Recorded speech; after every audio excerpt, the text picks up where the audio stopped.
The Epic of Gilgamesh is among the earliest known works of literature. An epic is a long poem that tells the story of legendary or heroic people or gods. Like most epics, the first stories of Gilgamesh began as oral fables handed down by word of mouth. Hundreds of years after the poets first spoke of Gilgamesh, the legends were collected and recorded on clay tablets. The story takes place nearly 5,000 years ago. Gilgamesh was the king of the wealthy city of Uruk. The king was strong and handsome, but he was also cruel. Gilgamesh forced the people of Uruk to build him great palaces. He also made his subjects live in constant fear. When the people of Uruk begged the gods for help, they led Enkidu to Uruk. Enkidu was also big and strong, but he was wild and ignorant of the ways of civilized people.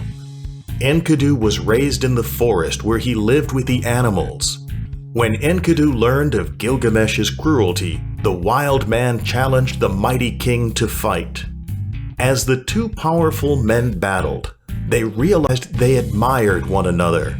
So instead of remaining enemies, they became inseparable friends. The unlikely pair left Uruk to embark on many adventures. Gilgamesh and Enkidu entered the forbidden cedar forest where the gods lived, but they soon faced a grotesque monster named Humbaba. In order to protect the cedar forest, the gods assigned Humbaba as a terror to human beings. Humbaba's roar is a flood, his mouth is fire, and his breath is death. Gilgamesh and Enkidu tricked the beast, so the powers of Humbaba were spread over the lands of Sumer. Gilgamesh displeased the goddess Ishtar, so she sent the fearsome bull of heaven to destroy the crops of the Sumerian farmers. Gilgamesh and Enkidu killed the bull. This enraged the gods, so they caused Enkidu to fall ill and die. Gilgamesh was heartbroken by the death of his friend.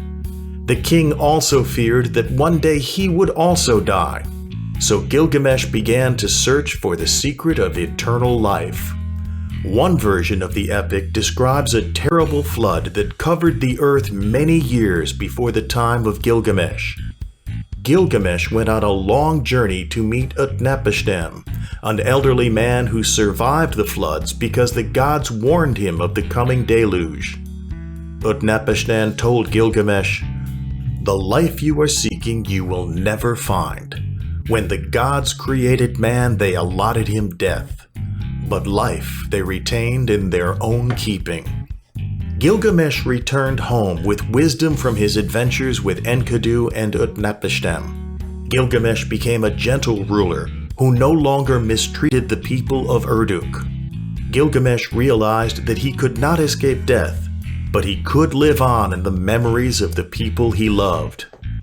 The Epic of Gilgamesh had many parallels to the story of Noah and the Great Flood in the Old Testament of the Jewish and Christian holy books. Other cultures also have legends of a great flood.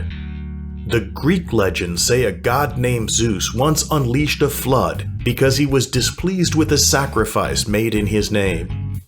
The Hindus speak of Manu, a Brahmin king who saved mankind from a deluge. Modern science has discovered that there was a marked increase in the sea levels about 6,000 years ago as the last ice age ended. The melting ice drained to the ocean, causing the sea levels to rise more than 10 feet in 1 century.